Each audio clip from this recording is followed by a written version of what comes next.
अस्सलाम वालेकुम my dear students, उम्मीद है कि आप सब ठीक होंगे। आज बच्चों लेक्चर नंबर 29 है BSCS financial accounting chapter number 9 हमने बच्चों स्टार्ट किया था फाइनल अकाउंट।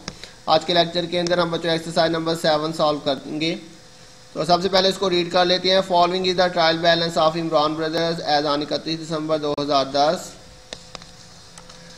रिक्वायरमेंट में बच्चों उसने कहा हुआ prepare trading and profit and loss account and balance sheet at that date. जी बच्चों बिल्कुल सेम लास्ट क्वेश्चन की तरह इसके अंदर आपने trading and profit and loss account और बैलेंस शीट तीनों चीज़ें बनानी है।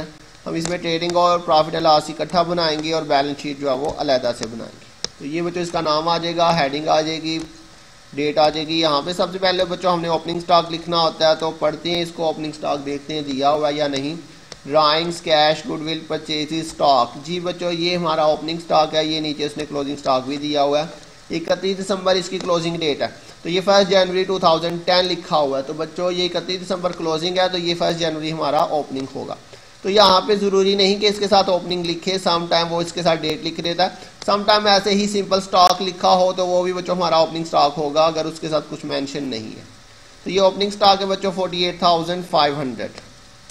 48,500 हमारा ओपनिंग स्टॉक आ जाएगा क्वेश्चन के अंदर, 48,500। उसके बाद बच्चों हमने नेक्स्ट लिखना होता है परचेजेस, और परचेजेस के साथ अगर उसने परचेज रिटर्न डिस्काउंट अलाउंस वगैरह दिया तो वो हमने माइनस भी करना है। तो ये परचेजेस गिवन है हमें, तो इसके साथ देखते हैं उसने हमें कोई परचेज रिटर्न डिस्काउंट अलाउंस वगैरह दिया हुआ है। जी बच्चों ये परचेज रिटर्न भी गिवन है 1500। तो सबसे पहले तो परचेजेस की वैल्यू लिखती हैं जी 57,000, और उसमें से आपने परचेजेस रिटर्न 1500 माइनस भी कर देना। तो ये 57,000 बच्चों इनर कॉलम में पहले लिखेंगे और इसमें से लेस करेंगे परचेज रिटर्न। परचेज रिटर्न लिख लें या खाली रिटर्न भी लिख लें तो फिर भी काफ़ी है। 1500 हमारे पास ये रिटर्न आ जाएगी। तो ये 5700 में से आपने ये 1500 माइनस किया। उसके बाद बच्चों नेक्स्ट हमारे पास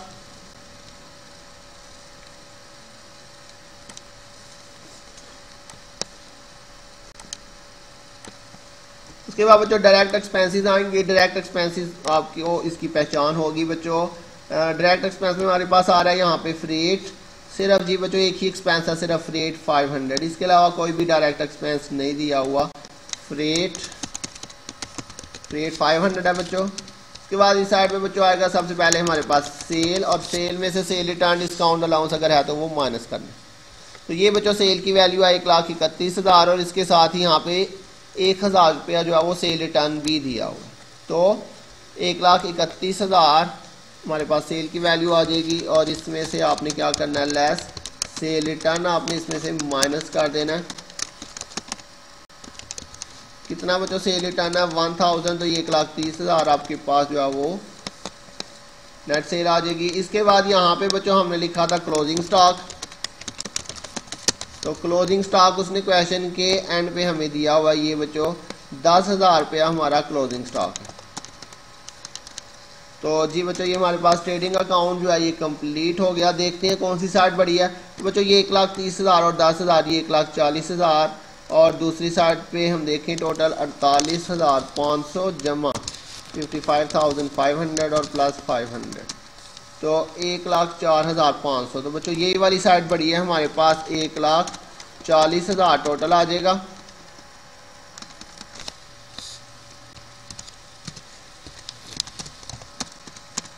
एक 40। तो जी बच्चों आप इसकी वर्किंग अगर यहाँ पे नीचे शो करना चाहे तो आप कर सकते हैं। ये पिछले क्वेश्चन की थी वर्किंग, यहाँ पे कर लेते हैं बच्चों इसका टोटल। ये 1,40 आया क्रेडिट साइड का टोटल, और इसी तरह से डेबिट साइड पे बच्चों ये हमारे पास ये बच्चों, तो ये देखिए जी 1,40,000 आ चुके। क्रेडिट साइड बढ़ी है इसलिए हमने दोनों साइड पे ये वाली अमाउंट लिखी है, और इसमें से ये माइनस करेंगे। तो डेबिट साइड बच्चों ये वाली साइड है, ये छोटी साइड है। तो जो डेबिट साइड है वहाँ पे ये डिफरेंस लिखेंगे।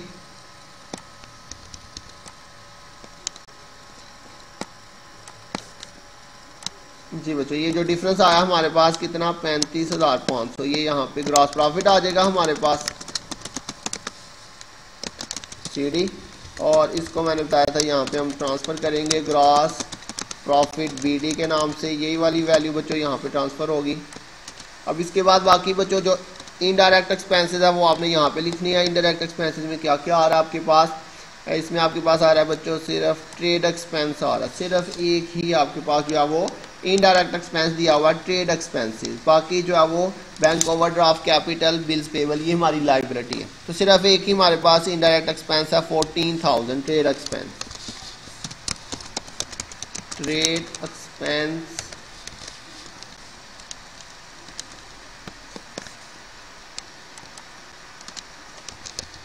14,000। तो बच्चों कौन सी साइड बढ़ी है दोनों में से, बस दो ही अमाउंट है, सीधा सीधा बच्चों नज़र आ रहा है ये 35,500, ये वाली वैल्यू हमारे पास बड़ी आ रही है 35,500। ये वाली साइड बच्चों छोटी है, तो यहाँ पे डिफरेंस आएगा, ये 35,500 में से 14,000 आपने माइनस कर देना है। तो ये बच्चों आपके पास क्या चीज़ आ जाएगी, नेट प्रॉफिट। ये नेट प्रॉफिट आ जाएगा। उसके बाद बच्चों हमने बैलेंस शीट बनानी है। बैलेंस शीट के अंदर यहाँ पे हमारे पास सबसे पहले आएंगे करंट एसेट्स। करंट एसेट्स के अंदर मैंने आपको बताया था सबसे पहले हमने लिखना होता है कैश या कैश इन हैंड। तो ये बच्चों उसने आपको कैश वैल्यू दी हुई है 45,000, तो ये हमारा कैश या कैश इन हैंड ही होता है। उसके बाद कैश एट बैंक अगर दिया तो वो लिखना है। उसके बाद डेटर्स लिखेंगे, कैश एट बैंक नहीं दिया तो कैश के बाद बच्चों उसने ये आपको डेटर्स दिए हुए हैं 30,000। तो नेक्स्ट हमारे पास आ जाएगा बच्चों डेटर्स अकाउंट 30,000। इसके अलावा देखते हैं मजीद कोई उसने करंट एसेट्स में दिया है, drawing, cash, goodwill, purchase, building, trade. जी बच्चों करंट एसेट के अंदर और उसने कुछ नहीं दिया। ये नीचे क्लोजिंग स्टॉक है, क्लोजिंग स्टॉक का आपने डबल अफेक्ट करना है बच्चों। एक दफ़ा आपने इसको ट्रेडिंग अकाउंट में भी लिखना है यहाँ पे, और एक दफ़ा इसको आपने करंट एसेट्स के अंदर भी लिखना है क्लोजिंग स्टॉक को। कितना क्लोजिंग स्टॉक था बच्चों, 10,000। उसके बाद बच्चों नेक्स्ट हमने हेडिंग लिखी थी लॉन्ग टर्म इन्वेस्टमेंट, लेकिन इन्वेस्टमेंट उसने नहीं दी हुई। उसके बाद बच्चों नेक्स्ट हेडिंग हम लिखते हैं जी फिक्स्ड एसेट्स, फिक्स्ड एसेट। तो फिक्स्ड एसेट उसने इस क्वेश्चन में हमें दिए हुए हैं। कौन कौन सा बच्चों फिक्स्ड एसेट है हमारे पास, ये देखिएगा जी, ये गुडविल और इसी तरह से बिल्डिंग, ये दो हमारे पास फिक्स्ड एसेट है, गुडविल और बिल्डिंग। लेकिन बच्चों आपने पहले क्या लिखना है जी, building, land, building, plant, machinery, furniture, ये आपने चीज़ें पहले लिखनी है। उसके बाद आपने गुडविल लिखना है। बिल्डिंग की वैल्यू आपके पास है जी टोटल कितनी, 48,000, और गुडविल है 13,000। 48,000 और गुडविल 13,000। इस साइड पे बच्चों हमारे पास आएंगे करंट एसेट्स। करंट एसेट्स के अंदर करंट सबसे पहले देखते हैं जिसने आपको ये दिया हुआ बैंक ओवरड्राफ्ट है और बिल्स पेबल है। बस ये आपके पास दो ही करंट लाइबिलिटीज़ है, बैंक ओवरड्राफ्ट और बिल्स पेबल।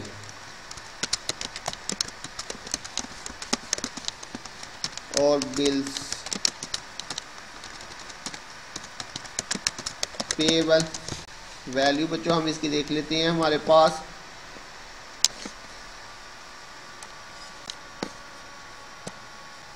बैंक ओवरड्राफ्ट 25,000 है और ये 14,500।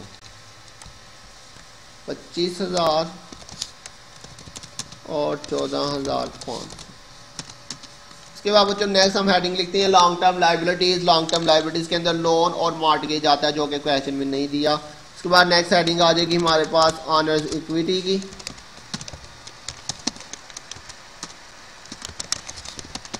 ऑनर्स इक्विटी में सबसे पहले हमने बच्चों कैपिटल लिखना होता है।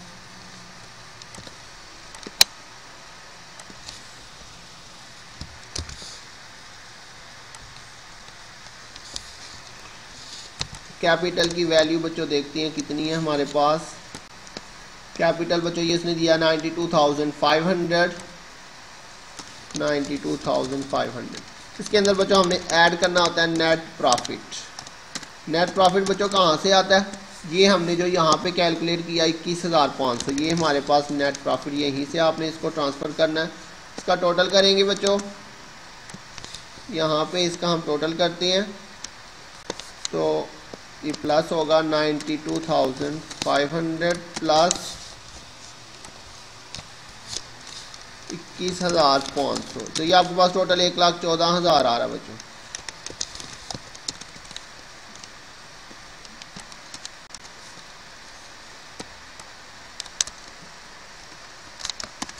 उसके बाद बच्चों यहाँ पे आपने क्या करना है, इसमें से आपने कुछ चीज़ें माइनस भी करनी है, जैसे कि ड्राइंग्स, इंटरेस्ट ऑन ड्राइंग्स और इनकम टैक्स। लेकिन यहाँ पे सिर्फ उसने हमें एक ही चीज़ दी हुई है, ड्राइंग्स। 7500 ड्राइंग्स है ये बच्चों, आपने क्या करना है, इसमें से 7500 आपने माइनस भी कर देना है।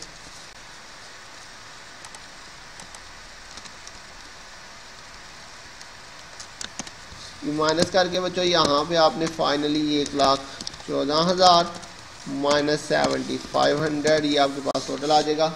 दोनों साइड का बच्चों टोटल आपने करना है। ये 1,46,000 और इस साइड का टोटल भी बच्चों सेम यही आना चाहिए। ये बच्चों बिल्कुल सेम टोटल आ रहा है, इसका मतलब है कि हमने पीछे से सारा क्वेश्चन जो है वो बिल्कुल ठीक किया। तो बच्चों बिल्कुल ऐसे ही नेक्स्ट क्वेश्चन भी है, वो मैं आपको रीड करवाने लगा हूँ। ये आपने नेक्स्ट वाला क्वेश्चन भी आज खुद करना है, 8 वाला। क्वेश्चन नंबर 8 के अंदर बच्चों उसने हमें कहा हुआ है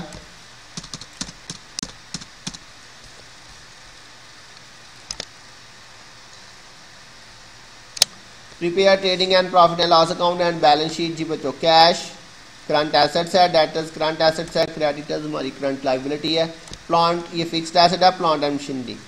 कस्टम ड्यूटी डायरेक्ट एक्सपेंस है, ट्रेडिंग अकाउंट में लिखेंगे। सैलरीज हमारा इनडायरेक्ट एक्सपेंस है बच्चों, ये प्रॉफिट एंड लॉस में लिखा जाएगा। ट्रक हमारा फिक्स्ड एसेट है, बैलेंस शीट में लिखेंगे। Bank loan long term liability. जी बच्चों जैसे अभी मैंने आपको बताया, यहाँ पे हमने हेडिंग देनी है करंट लाइबिलिटीज के बाद लॉन्ग टर्म लाइबिलिटीज, उसके अंदर आपने लिखना है बैंक लोन। फर्नीचर हमारा फिक्स्ड एसेट है बच्चों, सेल परचेज कैपिटल। रिपेयर हमारा इनडायरेक्ट एक्सपेंस है और इंश्योरेंस भी हमारा इनडायरेक्ट एक्सपेंस है। ये दोनों चीज़ें बच्चों यहाँ पे आएंगी आपके पास इनडायरेक्ट एक्सपेंसेस के अंदर, इंश्योरेंस और रिपेयर्स। क्लोजिंग स्टॉक है बच्चों, ट्रेडिंग अकाउंट में लिखेंगे और एक दफ़ा जो है वो बैलेंस शीट में भी जाके लिखेंगे।